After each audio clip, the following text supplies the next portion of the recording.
اللهم صل على سيدنا محمد وعلى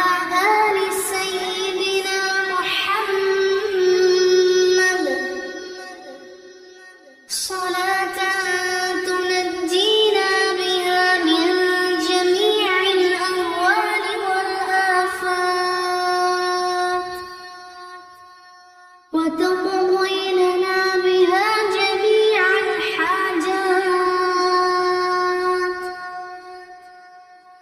وتطهرنا بها من جميع السيئات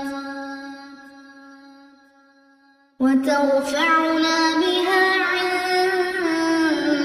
أعلى الدرجات وتبلغنا